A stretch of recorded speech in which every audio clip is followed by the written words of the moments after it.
Herbert Wright, better known as G Herbo, is not only an acclaimed rapper hailing from Chicago, but also a philanthropist giving back to local youth. He joins us now with more on his work. Thanks so much for being here. Yeah, absolutely. Thank you for having me. I feel good. And you just had an event yesterday here in Chicago playing basketball with some kids. Yeah, I did. At Pullman, the Pullman Community Center. It was fun. It was fun just going back and I don't really get a chance to play basketball as much as I want. That was my first love, so just hanging with the kids, playing basketball and just feeling their energy, that's what was important for me. I bet you had some real interesting conversations that you probably didn't expect to. Yeah, I did.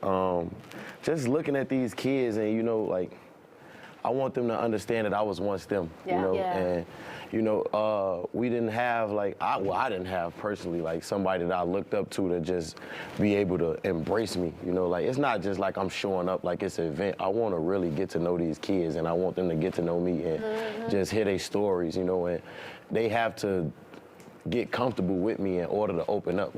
Sometimes they just they don't want to talk. Oh, yeah, it's Herb, it's my favorite rapper. I don't really want to tell them what I'm actually going through, but when they figure out that I actually care and I'm here to help, they open up and they listen to me. So I think me opening up to them in a way whereas I'm explaining that I was once you, that I've been through a lot of the things that you're going through right now, and that's what made them, get comfortable. We had a lot of good conversations just about what you face growing up. It's not having to do with the dangers. That's a whole nother lane. You know what I'm saying?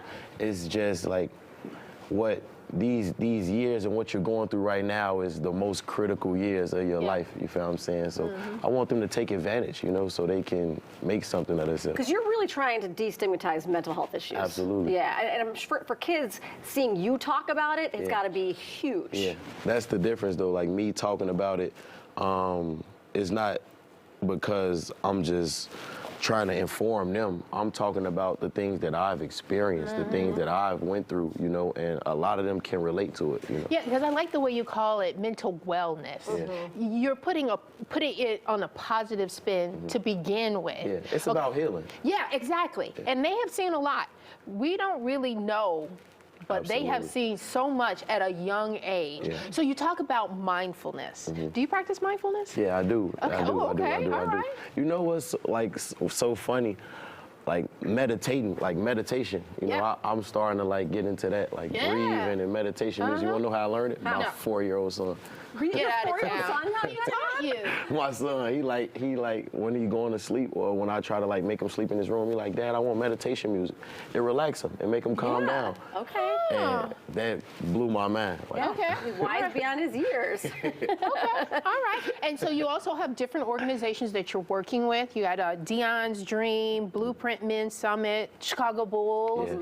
And Project Swish. And then you're trying to start your own 501c3. That's talking about, it started Swerving Through the Streets. Tell me about that. Swerving Through Stress, I started, like I said, for just I launched it to give kids free therapy, but when I started, it was really just to like I said, to hear these kids' story, to get to know them. So I was going to provide free therapy for 150 kids. And when I launched it, 1,000 kids, 1,500 kids signed up. So I knew how serious it was, you know what I'm saying? And I had to really it's just important as the music. So I had to really get a staff together and everything and make sure I'm setting aside time to actually go visit these kids and talk to the kids and do whatever I could do, you know what I'm saying, just to play my part in this, you know what I'm saying, in the initiative, And Swerving Through Stress has been a blessing for me because I learned so much about myself just going to visit these kids and talk to these kids, you know what I'm saying?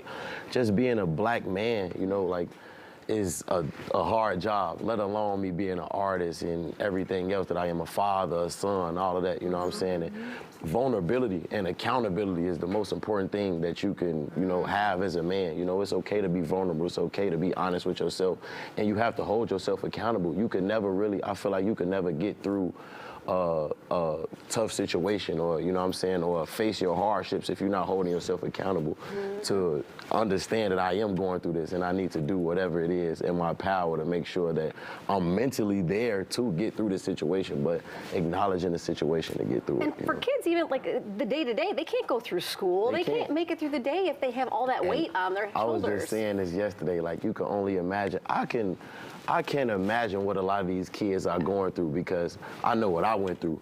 And a lot of these kids don't really have the mental stability or capacity to, like, I was just a tough kid growing up, you know, like I was tough where it's like, I know I'm going through this, is cool, I'm gonna deal with it, but everybody don't have that, you know what I'm saying? And everybody don't have somebody like myself to say that this is how I dealt with it, you know what I'm saying? So, like these kids, they can't get through a full school day or go home and, you know what I'm saying, focus on their homework or focus on basketball practice, football practice, whatever it is that they have to do to just, they need a mental space to, you know what I'm saying? They need an outlet because, like, for you, you have your music. You can put whatever you're thinking or feeling into your music. Yeah, absolutely. And so these kids need an outlet, and that's what I guess you're hoping to do with that multimedia center that you want to open. Yeah. We had a multimedia center on the south side, and that's what it's for. That's where I come from. I come from, you know, youth centers, and when that was taken away from me, I didn't have nothing else to do. Luckily, I had the studio. Luckily that I fell in love with music and rap, and that was therapeutic for me. Like,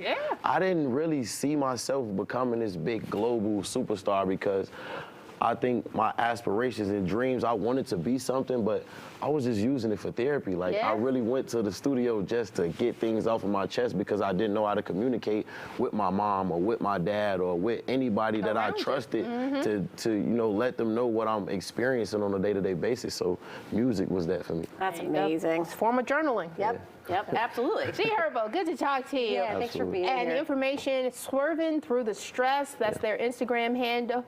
And let me get it right, Swerving Through Stress. Yes. Okay. Oh, it's Swervin, no G. Swervin with an N. Okay, No G. with a G. Thank you so much. That's so awesome. Thanks, G. Yeah, thanks, G.